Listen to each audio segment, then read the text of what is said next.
Hola a todos, ¿cómo están? Hoy vamos a trabajar, vamos a hablar del conflicto, ¿sí?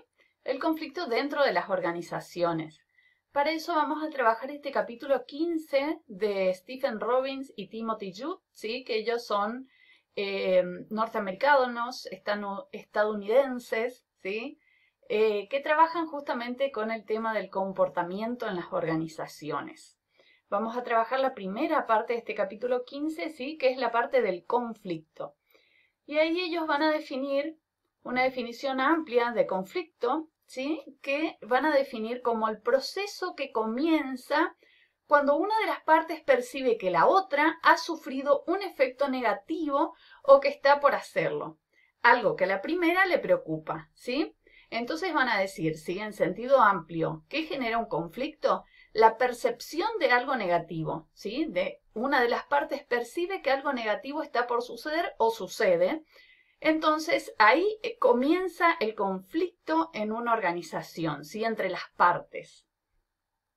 Va a decir, hay varios puntos de vista respecto al conflicto, esto desde una mirada histórica, ¿sí? El primer punto de vista que apareció fue el tradicional, y este punto de vista dice que todo conflicto es dañino y debe evitarse. Es decir, cuando aparece un conflicto dentro de una organización, sobre todo lo que se hace desde este punto de vista tradicional es encontrar quién es el culpable del conflicto, ¿sí? Entonces, para evitar ese conflicto.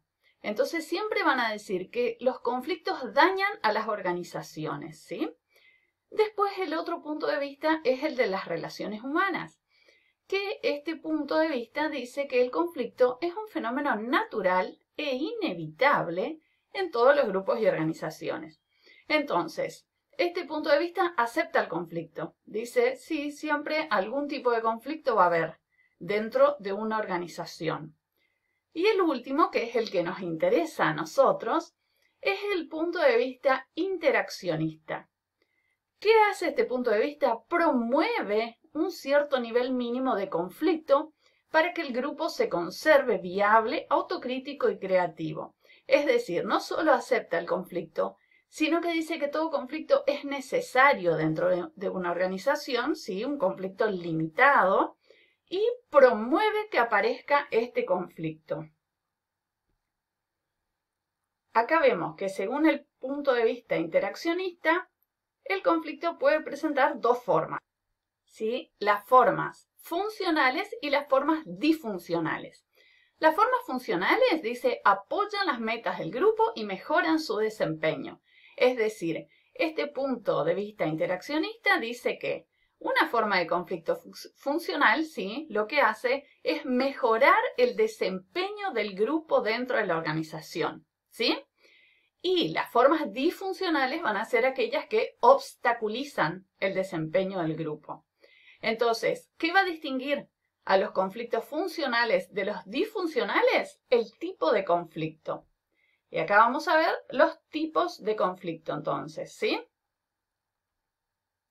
Dice, los conflictos pueden ser conflictos de tarea, conflictos de relación y conflictos de proceso. El conflicto de tarea se relaciona con el contenido y metas de trabajo, ¿sí? Es decir, hay esos conflictos que surgen en base a la tarea que nosotros debemos realizar dentro de la organización. Los autores van a decir que este conflicto de tarea, ¿sí? Si no es demasiado grave, ¿no? Es un conflicto funcional. Es decir, si tenemos en algún momento algunos conflictos de tarea, van a ser funcionales y van a ayudar a optimizar, ¿sí? El funcionamiento de la organización. Después van a decir, existe el otro tipo de conflicto, que es el conflicto de relación. Se centra en las relaciones interpersonales. Y ahí van a decir, por más que sea leve, ¿sí? Este conflicto siempre va a ser disfuncional, ¿sí? ¿Por qué? Porque afecta a la relación entre las personas y entonces también afecta el funcionamiento de la organización, ¿sí? Y después el tercero, el conflicto de proceso, que tiene que ver con la forma en la que se hace el trabajo, ¿sí? Más allá de del trabajo que tenemos que hacer o la tarea, que es el primer tipo. Acá es cómo hacemos ese trabajo, ¿sí? Y entonces va a decir, este también es un tipo de conflicto que si se da en forma leve es funcional, es decir, le sirve a la organización para mejorar, ¿sí? Si aparece un conflicto de proceso, es decir, del cómo hacer, ¿sí? Imagínense, entre dos o más empleados en una organización, discuten por la forma de hacer algo. Y dice, si esto se lleva a buen puerto, digamos, incluso puede mejorar mucho la forma de trabajo de la organización, ¿sí? Y acá tenemos, yo le saqué una fotito, ¿sí? Al que ustedes tienen en la fotocopia, el gráfico, que explica el proceso del conflicto, ¿sí? Vamos a ver que tiene 5 etapas. En la etapa 1, ¿sí? Acá en el gráfico ustedes pueden ver, la etapa 1 es la oposición potencial o incompatibilidad, así la llaman los autores. Entonces, son aquellas condiciones previas, va a decir, que si aparecen pueden llegar a generar un conflicto, ¿sí? No quiere decir que ya haya un conflicto acá, sino que potencialmente puede llegar a haber si se dan esas condiciones previas. Y va a decir, esas condiciones previas se pueden dar en la comunicación, en la estructura y en las variables personales dentro de una organización, ¿sí? La comunicación dice que es un tipo de conflicto, una condición previa muy común para llegar al conflicto, ¿sí? Cuando tenemos problemas de comunicación con nuestros jefes o con nuestros pares, ¿sí? Y dice, no solo por mala comunicación, es decir, tratarse mal, hablarse mal, o por escasa comunicación, que muchas veces el conflicto puede ser porque se comunican poco las cuestiones de la organización, sino también van a decir cuando hay exceso de comunicación. Entonces ahí tenemos esa condición previa, ¿sí? La siguiente es la estructura de la organización. Puede llegar a haber algún conflicto, supónganse jerárquico, de diferentes tareas dentro de la forma y la estructura que tiene esa organización, ¿sí? Y la siguiente son las variables personales, que aquí entraría el conflicto disfuncional, ¿sí? Cuando nosotros, acá entraría nuestra personalidad, nuestra forma de ser, nuestras emociones, nuestras intenciones, ¿sí? Se puede ver que si, por ejemplo, yo siempre llego de mal humor a mi trabajo, probablemente ahí haya una condición previa para que se desencadene a futuro un conflicto, ¿sí? Entonces, esta etapa 1 de oposición potencial o incompatibilidad son las condiciones previas, ¿sí? Posibilidades para que se genere un conflicto. En la etapa 2, que se llama cognición y personalización, ¿sí? Acá ya se percibe el conflicto. Recuerdan que el conflicto tenía que ver con que una de las partes perciba que algo no está yendo bien, ¿sí? Entonces, en esta etapa 2 conocemos, nos damos cuenta, sabemos, ¿sí? Que aparece un conflicto. Y entonces dice el conflicto percibido y el conflicto sentido, ¿sí? El percibido es cuando captamos que puede llegar a haber algún tipo de conflicto y el sentido tiene que ver otra vez con nuestras emociones, nuestras percepciones, nuestra personalidad de cómo sentimos ese conflicto, ¿sí? Que está sucediendo. En la etapa 3 es la etapa denominada intenciones, ¿sí? ¿Qué intenciones tenemos nosotros respecto a este conflicto? Y entonces, las intenciones al manejar el conflicto. ¿Qué podemos hacer? ¿Cuál puede ser nuestra intención respecto a ese conflicto? Podemos competir, podemos colaborar, podemos comprometernos, podemos evitarlo o podemos acomodarnos, ¿sí? Por ejemplo, competir tiene que ver con que nosotros queremos de alguna manera ganar el conflicto, ¿sí? La competencia en un conflicto, ¿sí? Entre dos partes, al competir, lo que queremos es nosotros ganar y que el otro pierda, ¿sí? Eso sería competir. Colaborar tiene que ver con poder aceptar de alguna manera el punto de vista del otro, ¿sí? hacer algo, poner algo de nuestra parte, resignar algo para solucionar el conflicto, ¿sí? El compromiso tiene que ver con